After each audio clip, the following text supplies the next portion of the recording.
Hello guys, நம்ம இன்றைக்கி பார்க்க போகிற சீரிஸோட பேர் ஸ்டடி குரூப். இது ஒரு கொரியன் ட்ராமா. 10 எபிசோட்ஸ் இருக்குது. எல்லா எபிசோட்ஸையும் பார்க்குறதுக்கு சேனலை சப்ஸ்கிரைப் பண்ணி வச்சுக்கோங்க. இப்போ வாங்க வீடியோக்குள்ள போகலாம். ஃபர்ஸ்ட் ஷாட்லேயே ஒரு கண்ணாடி போட்ட பையனை காமிக்கிறாங்க. அவன் தான் நம்ம ஹீரோ. கிளாஸ் ரூமில் எல்லா பசங்களும் தூங்கிட்டு இருக்கும்போது இவன் மட்டும் ரொம்ப சீரியஸாக பேப்பரை திருத்திட்டு இருக்கான்.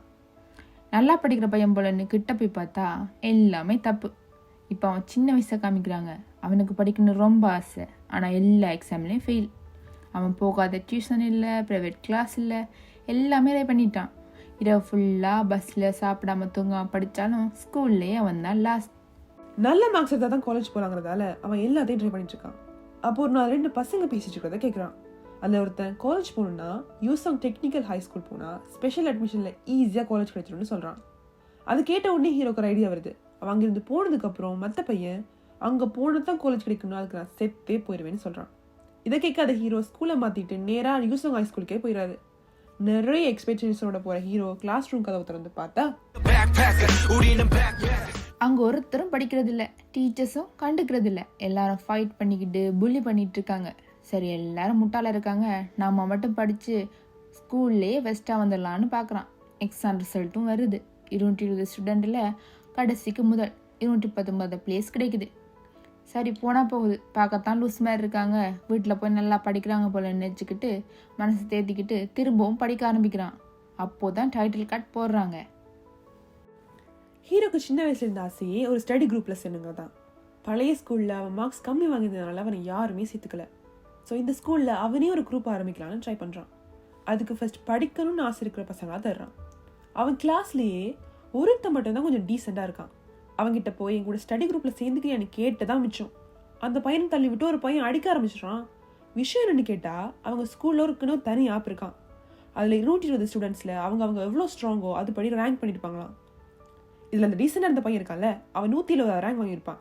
இப்போ திடீர்னு வந்து அடிச்சான்ல, அவன் 123 ரேங்க். ஸோ இவன் கூட ஃபைட் பண்ணி ரேங்கிங்கை மாற்ற அவனை அப்படி போட்டு அடிப்பான். இவனும் திரும்ப அடிக்க முடியாமல் தோற்று போயிடுவான். அதில் ஜெயிச்சு ரேங்கிங்கும் மாற்றிடுவாங்க.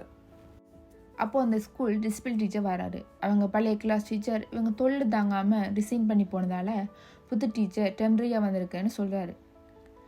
அந்த டீச்சர் யாரும் இல்லை, சின்ன வயசில் நம்ம ஹீரோவுக்கு ப்ரைவேட் கிளாஸ் எடுத்தவங்க. அவங்க வந்த உடனே அட்டெண்டன்ஸ் எடுக்கிறாங்க. பட் ஸ்டூடெண்ட் எல்லாம் அவங்கள வெறுப்பேற்ற சத்தம் போட்டிருக்காங்க. திடீர்னு ஒருத்தன் போர்டில் தண்ணி பத்தலாலேயே அடிக்கிறான். அவனை நம்ம ரவுடி பையனை கூப்பிட்டுக்கலாம். தூங்கிட்டு இருக்கும்போது யாரை டிஸ்டர்ப் பண்ணுறேன்னு கேட்க எல்லாரும் சைலண்ட் ஆகிடுறாங்க. அந்த போத்தலுக்கு சொந்தக்காரன் மட்டும் அதுக்கேண்டா என் போத்தில் எடுத்து விடச்சான்னு கேட்க அவ்வளவுதான், அவனையும் கிளாஸ் ரூமுக்கு வெளியே தள்ளி அடிக்க ஆரம்பிச்சிடுறான். ஹீரோவை தவிர எல்லாருமே அந்த சண்டையை பார்க்க ஓடிடுறாங்க. டீச்சருக்கு வந்த கோவத்தில் புக்ஸ் எல்லாம் தூக்கி போட்டு வந்து உட்கார சொல்கிறாங்க. ஆனால் பசங்க எல்லாம் சிரிக்க ஆரம்பிச்சிடுறாங்க. அந்த ரவுடி சண்டையெல்லாம் முடிச்சுட்டு வந்து அவங்க சொன்னது கேட்கலையா, வந்து உட்காருங்க அப்படின்னு சொன்னதுக்கு அப்புறம் தான் வந்து உட்காடுறாங்க. இப்போவே தெரிஞ்சுக்குமே கிளாஸ் யார் கண்ட்ரோல்னு. கிளாஸ் முடிஞ்சதும் ஹீரோ திரும்பவும் அவனோட ஸ்டடி குரூப் பற்றி யோசிக்க ஆரம்பிச்சாரு. அந்த டீசெண்டாக இருந்த பையன் இருக்கால, அவனை ஃபாலோ பண்ணிட்டு லைப்ரரி, கேன்டீன், கிளாஸ் எல்லாத்துக்கும் பின்னாடியே போய் தன்னோட ஸ்டடி குரூப்பில் சேர சொல்லி கேட்குறான். அந்த பையனும் முடியாதுன்னு சொல்லி அவனை அவாய்ட் பண்ணிகிட்டே இருக்கான். ஒரு நாள் அவன் லைப்ரரியில் தூங்கிட்டு இருக்கும்போது போய் என் ஸ்டடி குரூப்பில் சேராட்டியும் பரவாயில்ல, அட்லீஸ்ட் மேத்ஸாகவும் சொல்லி கொடுன்னு டிஸ்டர்ப் பண்ணிகிட்டே இருக்கான். ஒரு கட்டத்துக்கு மேலே கடுப்பாகி, சரி நான் சொல்லி கொடுக்குறேன், ஆனால் அதுக்கு மேலே நீ டிஸ்டர்ப் பண்ணக்கூடாதுன்னு சொல்கிறான். சரின்னு சொல்லி 2 பேரும் சேர்ந்து படிக்க ஆரம்பிக்கிறாங்க. அவனுக்கு ரொம்ப நேரம் சொல்லி கொடுத்தோம், ஹீரோக்கு ஒரு மண்ணும் புரியல. அந்த பையனுக்கு என்ன செய்யறதுன்னே தெரியல. அப்போ ஹீரோ, இதுக்கு தான் உன்னை நான் என் ஸ்டடி குரூப்பில் சேர சொன்னேன், நிறைய பேர் சேர்ந்து படித்தா எனக்கு ஈஸியாக புரியும்லன்னு சொல்கிறான். அதுக்கு அந்த பையன், இந்த ஸ்கூலில் ஸ்டடி குரூப்லாம் பண்ண முடியாது, வைஸ் பிரின்சிபல் ஒத்துக்கவே மாட்டார், அவரே விட்டாலும் பீஹானி விடவே மாட்டான்னு சொல்கிறான். பீஹானி வேறு யாரும் இல்லை, இந்த கதையோட வில்லன் தான். அவன் ஒரு கேங் லீடரோட பையன். இந்த ஸ்கூல் ஆப் இருக்குல்ல, அதில் அவன் தான் நம்பர் 1. சொல்லப்போனால் அவன் தான் இந்த ஆப்பே கண்டுபிடிச்சது. இந்த ஸ்கூலில் யாரையுமே படிக்க விட மாட்டான். ஸோ இந்த ஸ்டடி குரூப்பை அடியோட மறந்துடுன்னு சொல்கிறான் அந்த பையன். இப்போது கிளாஸ் டீச்சரை காமிக்கிறாங்க. அவங்க ஸ்கூல் வைஸ் பிரின்சிபல்கிட்ட போய் கம்ப்ளைண்ட் பண்ணிட்டு இருக்காங்க. அதுக்கு அவர், இதெல்லாம் கண்டுக்காதம்மா, நீ டெம்பரரியாக வந்திருக்க, ஃபுல் டைம் டீச்சர் ஆகணும்னா பேசாமல் இருன்னு சொல்கிறாரு. திரும்ப அந்த டீசெண்டான பையனை காமிக்கிறாங்க. அவன் பாத்ரூமில் ஃபேஸ் வாஷ் பண்ணிகிட்டு இருக்கான். பின்னால் யாரோ வர சத்தம் கேட்க ஹீரோவை தான் இருக்குன்னு வச்சுக்கிட்டு டிஸ்டர்ப் பண்ணாத, வெளியே போகணுன்னு சொல்கிறான். திரும்பி பார்த்தா அது கிளாஸில் தூங்கிட்டு இருந்த ரவுடி பையன்.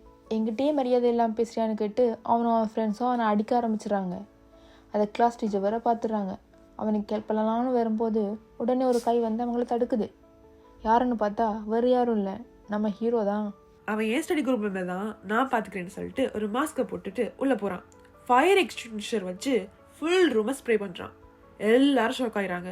அந்த பையனை காப்பாற்றிட்டு வெளியே கூட்டிகிட்டு போகிறான்.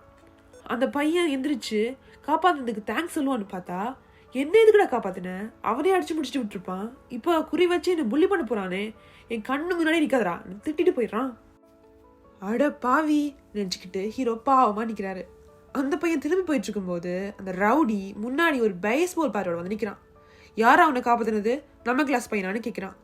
இல்லை எனக்கு தெரியாது, நான் அவன் முகத்தை பார்க்கவே இல்லைன்னு இவன் சொல்லியும் மரியாதையாக சொல்லு, இல்லை உன்னை அடிச்சே கொண்டு வேணும்னு சொல்கிறான். ஆனால் இந்த பையன் இல்லை, அவன் மாஸ்க் போட்டிருந்தான், நான் சரியா அவன் மூஞ்சியை பார்க்கலன்னு சொல்லிகிட்டே இருக்கான். அந்த ரவுடிக்கு கோவம் வந்து அந்த பேட்ஸாலே அவனை அடிக்க வரான். அதை யாரோ காலாலே ஸ்டாப் பண்ணிடுறாங்க. திரும்பவும் யாரான்னு பார்த்தா அதுவும் நம்ம ஹீரோ தான். இப்போவும் மாஸ்க் போட்டுட்டு அந்த ரவுடியை ஒரே பஞ்ச், அவ்வளோதான், சுருண்டு படுத்துறான். அந்த ஃப்ரெண்டு வாயை ஆன்னு வச்சுட்டு பார்க்குறான். அவனால் நம்பவே முடியல. இப்போ திரும்ப நமக்கு ஒரு ஃப்ளாஷ்பேக் போடுறாங்க. அதில் ஹீரோ படிக்கணுங்கிற வரியில் 3ஆம் கிளாஸ்லேருந்தே எக்ஸசைஸ் பண்ணுறதை காட்டுறாங்க. கேட்டால் படிக்கிறதுக்கு ஸ்டாமினா தேவை, அதனால தான் மார்ஷியல் ஆர்ட்ஸ் எல்லாம் கற்றுக்கிறான்னு சொல்கிறான். அவனோட கோச் அவன்கிட்ட, உனக்கு படிப்பு தான் வர மாட்டேங்குது, சண்டை போட நல்லா வருது, நீயே பேசாமல் மார்ஷியல் ஆர்டிஸ்ட் ஆகக்கூடாதுன்னு கேட்குறாரு. அதுக்கு நான் படிக்கணுங்கிறதால தான் எக்ஸசைஸே பண்ணுறேன், எனக்கு படிக்க தான் பிடிக்கும்னு சொல்கிறான். ஃப்ளாஷ்பேக்கும் அங்கேயே முடியுது. இப்போ அந்த பையன் வீட்டுக்கு போகிறத காமிக்கிறாங்க. அவன் அப்பா சாப்பிடும்போது அவங்ககிட்ட, நீ வெல்டிங் பண்ண கற்றுக்கோ, எங்களோட வந்து பிஸ்னஸை பாரு, நீ படித்ததெல்லாம் போதும், லைஃப்பில் பிழைக்க கற்றுக்கோன்னு சொல்கிறாரு. அதுக்கு அவன், எனக்கு தெரியும், அதால் தான் நான் ஜோசாங் காய் ஸ்கூலுக்கு போகிறேன், அங்கே போனால் யாரும் படிக்க முடியாதுன்னு தெரியும்ல, நான் படிக்கிற ஸ்டாப் பண்ணி ரொம்ப நாள் ஆச்சு, உங்களுக்கும் அதானே வேணும்னு சொல்கிறான். அதுக்கு அவங்க அப்பா அவன் மேலே ரொம்ப கோவப்பட்டு கத்துறாரு. அவனும் பாதியில் எழுந்திரிச்சு போய் வீட்டுக்கு வெளியில் ஃபீல் பண்ணிகிட்ருக்கான். இந்த பக்கம் நம்ம ஹீரோவும் ஸ்டடி குரூப்பில் தானே ரிஜெக்ட் பண்ணவங்க நினச்சி ஃபீல் பண்ணிகிட்ருக்காரு. இப்போ காலையிலேயே டீச்சரை காமிக்கிறாங்க. அவங்க விருப்பமே இல்லாமல் ஸ்கூலுக்கு வந்துட்டுருக்காங்க. அந்த ஸ்கூல் வாசலில் டிசிப்ளின் டீச்சர் எல்லா குப்பையும் க்ளீன் பண்ணிக்கிட்டு இருக்கிறத பார்க்குறாங்க. அவங்க சும்மா அரட்டை அடிச்சுட்டு இருக்க பசங்களெல்லாம் திட்டிகிட்டு இருக்காரு. அதை பார்த்த உடனே இந்த ஸ்கூலில் இப்படி ஒரு மனுஷனான சந்தோஷப்பட்டுக்கிட்டே கிட்ட போகிறாங்க. அந்த டீச்சர் அவங்கள பார்த்ததும், இந்த குப்பைத்தொட்டில் கொஞ்சம் க்ளீன் பண்ணிடுங்க, ஸ்கூலுக்கு இன்ஸ்பெக்ஷன் வராங்கன்னு சொல்லிட்டு கிளம்பிடுறாரு. அதானே பார்த்தேன், இந்த ஸ்கூலில் ஒருத்தனா உருப்படியாக இருப்பானா நினச்சிக்கிட்டே அந்த குப்பை தொட்டியை தூக்க ட்ரை பண்ணுறாங்க. அப்போ ஒரு பையன் அவங்களுக்கு ஹெல்ப் பண்ணுறான். அவன் பேர் என்னன்னு கேட்க பார்க் யோன் ஜாப்னு சொல்கிறான். நம்ம அவனை பார்க்கணும் வச்சுக்கலாம். அவன் அவங்கக்கிட்ட, இதெல்லாம் அந்த இன்ஸ்பெக்டர் பார்த்தா தானே நல்லது, அதை எதுக்கு ஒழிச்சு வைக்கிறீங்கன்னு கேட்குறான். நானும் அப்படி தான் ஃபஸ்ட் நினச்சேன், ஆனால் என்ன இருந்தாலும் இது நம்ம ஸ்கூல் ஆச்சேன்னு சொல்கிறாங்க. நீங்கள் தனியாக ட்ரை பண்ணாலாம் இவங்களை திருத்தவே முடியாதுன்னு சொல்கிறான் அந்த பையன். எனக்கு தெரியும் தான், எல்லோரும் நம்பிக்கை தானேன்னு சொல்லிட்டு நீ கிளாஸ் போ, நான் மிச்சத்தை பார்த்துக்கிறேன்னு சொல்கிறாங்க. இப்போ ஹீரோ கிளாஸுக்கு வரான். அவனோட டேபிளில் ஒரு நோட் புக் இருக்குது. அதை எடுத்து பார்த்தா அதில் எல்லா கிளாஸ் நோட்ஸும் அழகாக ஆர்கனைஸ் பண்ணி எழுதியிருக்கு. அவன் யார் வச்சிருப்பான்னு திரும்பி பார்க்குறான். வேறு யார், அந்த கிளாஸ்லேயே உருப்படியாக இருக்கிற ஒரே பையன் சேஜோங் தானே. அவன்கிட்ட போய் தேங்க்ஸ்ன்னு சொல்கிறான். அதுக்கு அவன், அதை தூக்கி போட பார்த்தேன், உன்னை கால் ஜூஸான்னு சொல்லி எடுத்துகிட்டு வந்தேன் என்று சொல்லி முடிக்கும் முதலே அங்கே வந்த ரவுடி ஹீரோவை சேரால் அடிக்கிறான். ஹீரோ கீழே விழுந்து விளட்டு வர ஆரம்பிக்குது. நீ தானே என்ன நேற்று அடித்த, இந்த லூசரை தவிர எல்லாரும் வெளியில் போங்கன்னு சொல்கிறான். இப்போ கட் பண்ணி கீழே இன்ஸ்பெக்ஷன் வந்த ஆஃபீஸரை காமிக்கிறாங்க. அவங்க இன்ஸ்பெக்ஷனில் முடிச்சுட்டு கிளம்பிட்டு இருக்காங்க. அந்த வைஸ் பிரின்சிபல், இப்போ எல்லா ஸ்டூடெண்ட்ஸையும் ரொம்ப ஸ்ட்ரிக்டாக பார்த்துக்குறோம் சார், எல்லாரும் நல்லா படிக்கிறாங்கன்னு அவர் பாட்டுக்கு அடிச்சு விட்டுட்டு இருக்காரு. அவங்க வெளியே வந்ததும் நம்ம டீச்சர் டஸ்ட்பின்ஸ் எல்லாம் எடுத்து வச்சிருக்கதை பார்க்குறாங்க. வைஸ் பிரின்சிபல் எவ்வளோ டிஸ்ட்ராக்ட் பண்ண ட்ரை பண்ணாலும் அவங்க நேராக போய் நம்ம டீச்சர் முன்னாடி நிற்கிறாங்க. அதுக்குள்ளே அந்த டிசிப்ளின் டீச்சர் வந்து அந்த டஸ்ட்பின்ஸ் எல்லாம் தூக்கிட்டு ஓடிடுறாரு. அந்த இன்ஸ்பெக்ஷன் ஆஃபீஸர் டீச்சரை பார்த்து, நம்ம இதுக்கு முன்னாடி மீட் பண்ணியிருக்கோமான்னு கேட்குறாரு. அதுக்கு அவங்க, இல்லை சார் எனக்கு ஞாபகம் இல்லை சார்ன்னு சொல்லிடுறாங்க. அப்படியா, உங்களை எங்கேயோ பார்த்த மாதிரி இருக்குன்னு சொல்லிட்டு இருக்கும்போதே திடீர்னு கண்ணாடி உடைச்சிக்கிட்டு ஒரு இரும்பு தடி ஒன்று வந்து விழுது. அவ்வளோதான், எல்லாரும் ஷாக் ஆயிடுறாங்க. டீச்சர் இப்போ வேண்டாம்னு நினச்சிக்கிட்டு மேலே ஓடி போகிறாங்க. அந்த இன்ஸ்பெக்டரும் பின்னாடியே போகிறாங்க. இப்போது அங்கே என்ன நடந்ததுன்னு காமிக்கிறாங்க. எல்லாரையும் வெளியே அனுப்பிட்டு அந்த ரவுடி பையன் ஹீரோட நோட் புக்கை எடுத்துருவான். அதை அவங்ககிட்ட இந்த புடுங்க பார்க்க அவன் அதை லைட்டராலேயே கொளுத்திடுவான். அவ்வளவுதான், ஹீரோவுக்கு செம்மையாக கோவம் வந்துடும். எப்படியாவது நெருப்பு அணைக்க பார்க்குறான், ஃபுல்லாக எரிஞ்சு முடிஞ்சிடுது. பக்கத்தில் இருந்த ஒரு பேக்கும் சேர்ந்து எரிய ஆரம்பிச்சிடுது. ஹீரோ திரும்பி அவங்ககிட்ட, உங்களோட நோட்டை எரிச்சிட்டல, அவங்ககிட்ட சொரி சொல்லுன்னு சொல்கிறான். சொரி கேட்கணுமா, அதெல்லாம் இருக்கட்டும், முதல்ல சியோங்க யாருன்னு கேட்குறான் அவன். ஹீரோ திரும்ப திரும்ப சொரி கேட்க சொல்ல அதை பார்த்துட்டு இருந்தவங்க எல்லாரும் ஷாக் ஆயிடுறாங்க. இந்த ரவுடிக்கிட்டே இவ்வளோ திமிரா பேசுகிறான். ஆமாம், முதல்ல இந்த ஸ்ரேயோங்க யாருன்னு அவங்களும் கேட்குறாங்க. ஸ்ரேயோன் இதெல்லாம் பக்கத்தில் நின்று ஷாக்கில் பார்த்துட்டு இருப்பான். இந்த ஃபைட்டை பார்க்க வேற வந்து வேடிக்கை பார்ப்பான். இப்போ இந்த ரவுடி பையன் ஹீரோ மேலே ஒரு இரும்பு ராடு ஏறிய அவன் அதை அப்படியே தடுத்து திருப்பி விட்டுருவான். அதை அப்படியே ஜன்னல் உடைச்சிட்டு வெளியே போய் விழுந்திருக்கும். ஹீரோ அந்த ரவுடி பையனை போட்டு அடி அடின்னு அடிக்கிறான். ஒரு கட்டத்தில் அந்த ரவுடி அந்த எரிஞ்சிட்டு இருந்த பேக்கை தூக்கி அவன் மேலே அடிக்கிறான். அதை ஹீரோ ஏர்லேயே ஒரு ரவுண்ட் அடிச்சு திருப்பி அவன்கிட்டே அனுப்பிடுறான். அவனும் பறந்து போய் விழுறான். எல்லாரும் நம்ம கிளாஸ் இப்படி ஃபைட் பண்ண ஒருத்தர் வாயை பழந்து பார்த்துட்டு இருக்காங்க. ஹீரோ அடிச்ச அடியில் அந்த ரவுடி திரும்பவும் வாங்கிடுறான். ஹீரோ அப்பவும் விடாம சாரி சொல்லுன்னு அவனை போட்டு அடிச்சுட்டே இருக்கான். இப்போ சேவன் உள்ள போறான். ஹீரோ அவன்கிட்ட சாரி, உன் நோட் புக் என்னாலதான் எரிஞ்சிடுச்சுன்னு சொல்றான். அதுக்கு இதுக்காடா இப்படி சண்டை போடுற, பைத்தியமா இருக்குன்னு அவன் சத்தம் போடுறான். இல்ல, நீ ரொம்ப ஆர்கனைஸ்டா பண்ணியிருந்த, ரொம்ப நாளா இருக்கும்ல, அதனாலதான் சொல்ல. அந்த பையன் யோசிக்காம சரி நான் ஸ்டடி குரூப்ல சேர்ந்துக்கிறேன்னு சொல்றான். ஹீரோக்கு செம்ம சந்தோஷம். நிஜமாவான்னு கேட்கும் போதே என் கிரெடிட்ஸ் போட்டு ஃபர்ஸ்ட் எபிசோட முடிக்கிறாங்க.